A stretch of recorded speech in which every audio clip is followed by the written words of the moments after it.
Quorin Chronofold. Each morning began the same way, in the spy city of Kronos, a solitary island, adrift in the silent, silver sea. Quorin Chronofold would wake, prepare a simple meal of steamed grains, and ascend to his workroom at the tower's peak. His duty, passed down through generations now faded into memory, was to fold. With an old bone folder, he would crease and shape sheets of vellum-thin alloy into perfect, miniature paper aeroplanes. Each day, he would launch a single one from his window, watching it dwindle to a speck against the vast, empty horizon. It was a ritual of precision, of quiet order. But as he watched the day's craft vanish, a familiar, hollow ache would bloom in his chest, longing for his creations to find a destination, for a sign that his solitude was absolute.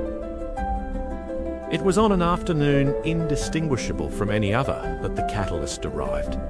A storm, not of rain and wind, but of shimmering geometric shapes, swirled silently outside his window. From its heart emerged a single, larger paper aeroplane, crafted from a material that seemed to be solidified light.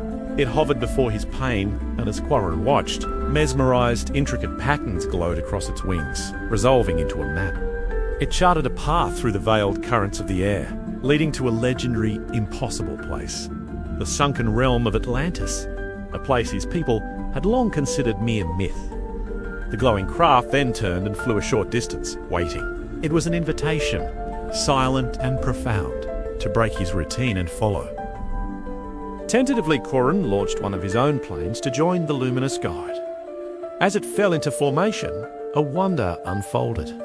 His small craft was caught in the stranger's wake, its alloy wings shimmering with borrowed energy. Together, they flew with a purpose his solitary launches had never known.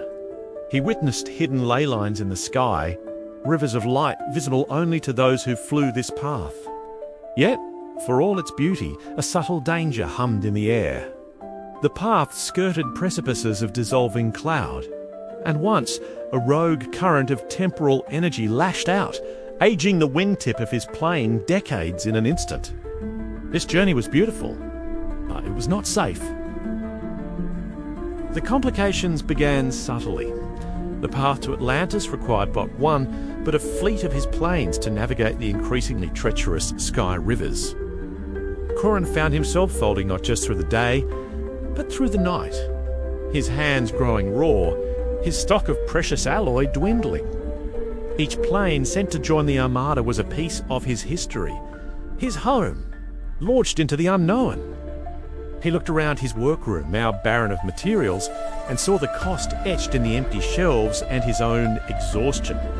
He was depleting his world, his very legacy, for a glimpse of another. The question settled heavily upon him: was the chance to see a fabled city worth the erasure of his own? The floor was exposed at the gates of Atlantis itself. The shimmering waterways guarding the sunken city did not simply bar entry. They fed on chronological energy. His armada, his beautiful fleet, was not a key, but sustenance. A hidden guardian, a being of pure entropy named Quorin, manifested from the mist. Quorin revealed the truth. The legend of Atlantis was a lure, a mechanism to draw in chronologically rich artifacts to delay the city's O's final decay. The stakes were no longer about Quorin's personal longing. His pursuit was feeding a process that would eventually unravel time itself for a fleeting moment of glory. Quorin offered him a choice: turn back now with the few planes he had left and save himself, leaving the entropic cycle to continue, or sacrifice his entire life's work. To break the cycle, Quorin would have to command his entire armada to fly not into the city, but into the heart of the energy-siphoning gates themselves, overloading and destroying them. It was an act of certain sacrifice. One would lose every plane, every piece of his craft, and be left with nothing. Safety was a return to solitude. The risky act was the complete obliteration of his purpose to save others from the same hollow lure. The aftermath was a silent, expansive void. As his fleet dissolved into a burst of cleansing light, severing Atlantis' connection to the outside world, Quorin felt not triumph, but a profound and quiet loss. He understood now that fulfillment was not a destination to be found, like a mythical city. It had been in the act of creation itself, in the quiet dignity of his duty.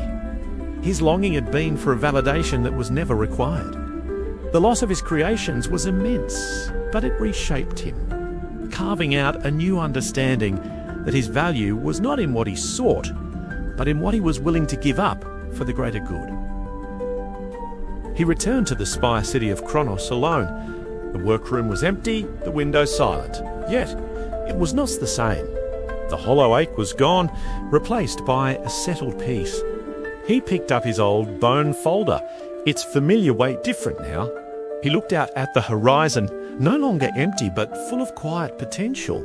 He began to fold again, not with alloy, but with simple paper. He launched a new, humble plane, watching it dance on the natural breezes. It was imperfect, ephemeral, and utterly free. The journey had not brought him to Atlantis, but it had brought him back to himself, offering a closure not in answers, but in a quieter, more meaningful question. What will I build next?